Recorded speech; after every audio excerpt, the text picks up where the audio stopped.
Hello, today is the 11th of May 2023. I'd like to share today some of my experiences with the corruption, the abuse, the mishandling, the mistreatment of utility companies toward me as a consumer, as a customer, and also towards the people around me, specifically the electric company. Electric companies are monopolies, as I've discussed before. They mainly, for the most part, not in all areas, but in most areas, are monopolies. They are the only show in town, the only company available for you to buy power from. You are many times required to have power, whether you use it or not. You are a lot of times required to be connected as long as people are living in your home or the location where power is ran to, required. So you basically have very little, if any, choice. Sometimes you have no choice but to pay for your power. Even if you had a choice, the choice is very non-existent. You are very much forced to use electric energy because it is so essential in today's world. Today's modern society, by and large, requires you to have electricity. You would not be able to participate, by and large, in today's modern economy and society without electricity. You need access to the internet, for one, that uses electricity. You need water heated here in most of the areas in the United States, with maybe very few exceptions in the deep south, where areas remain warm and hot throughout the year. You need electric energy in many cases to light up your home, to run your air conditioning in very hot or cold days, and to cook, to ventilate your home, to have some sort of entertainment through TV and radio or streaming, you name it. Electricity is quite essential. All the commodities in the kitchen, in your living room, bedroom, and bathroom are by and large dependent on electricity. Most electronics and appliances are cheaper, more affordable when they are electric. Not necessarily more affordable to run, but more affordable to attain, initially invest in, or acquire, to buy. They are cheaper when you buy them to be ran on electric power, as opposed to perhaps gas appliances or even battery-ran appliances or electronics. So you have very little, if any, choice but to have electricity. Electric companies know this. They take advantage of it wholeheartedly. They basically act, behave, and treat you as if you were their property, their slaves, their servants. They treat you like you are their pawns, their indentured servants, like you are a pauper, someone undeserving of respectful treatment. They don't treat you with respect, let alone will you expect them to treat you with some sort of compassion and some sort of care and benevolence. No, they're not going to behave this way because of the situation that they see themselves in. When I say they, I mean the power company, their employees, the entire culture within the electric companies, to include other utilities like water companies, etc. They behave like kings because they are in a position of extreme inequality when compared to you. They are in a position where they are well above you, well larger than you, and well with massive amounts of control over you. They have an extreme unbalanced power over you, over your finances, your livelihood, even your own safety. And they know this.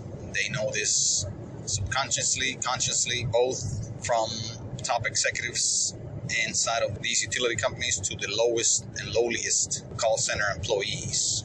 This is the case. I have experienced this myself. Many around me have also as well.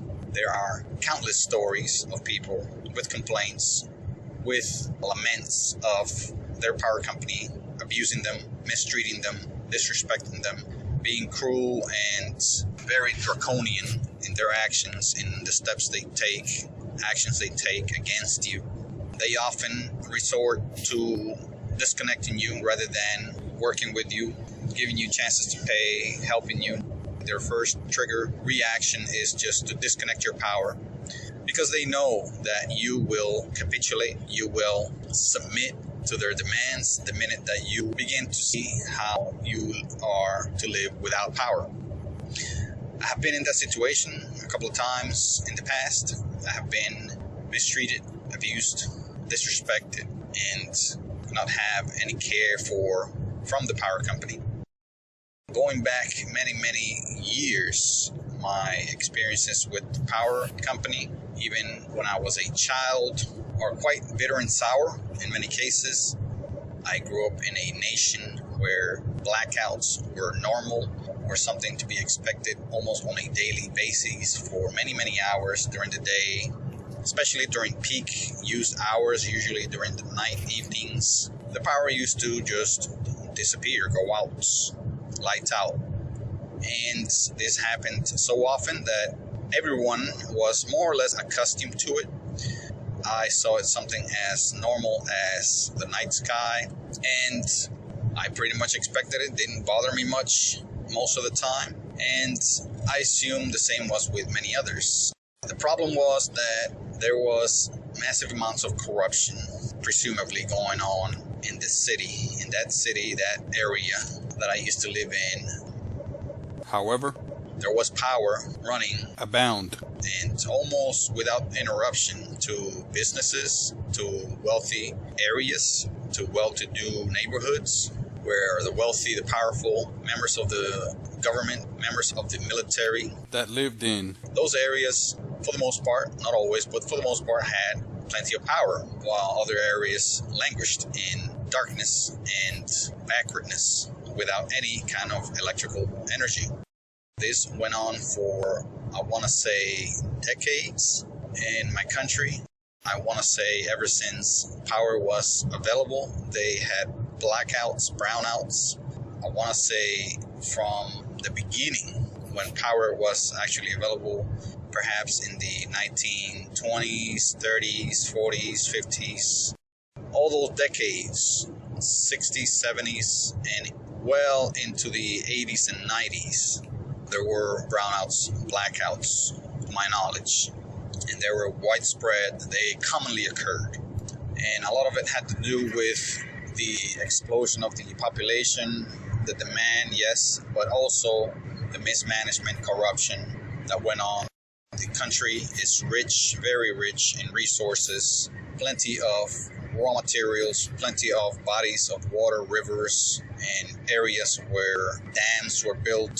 Several dams existed throughout those decades, built by foreign nations, by associations or groups of nations coming together and offering and getting these contracts to build these huge dams, some of which I have visited.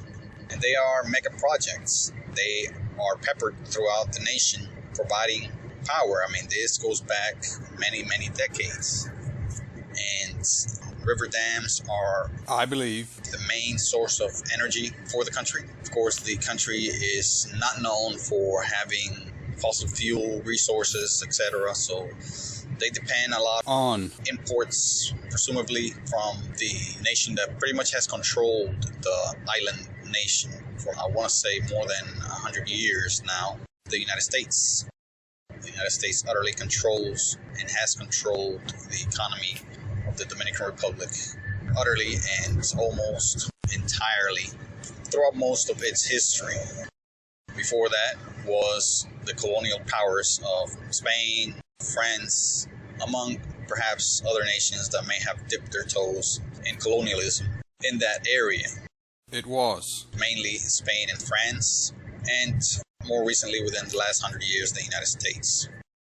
So that's where I come from, that experience there with the power outages, which very much did not affect me in a negative way. By all means, it was a positive experience for me.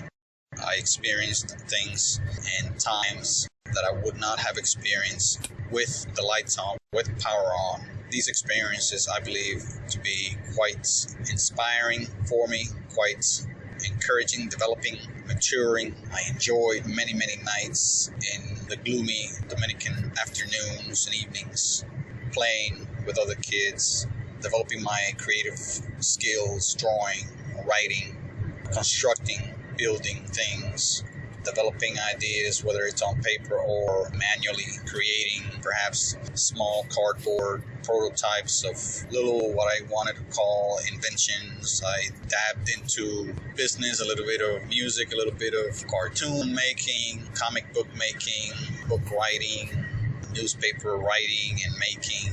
I dabbed into a lot of areas in sports, in all kinds of artistic endeavors. I went to art school while I was growing up there, and I had lots of friends, lots of experiences playing basketball, doing martial arts, doing swimming classes, etc.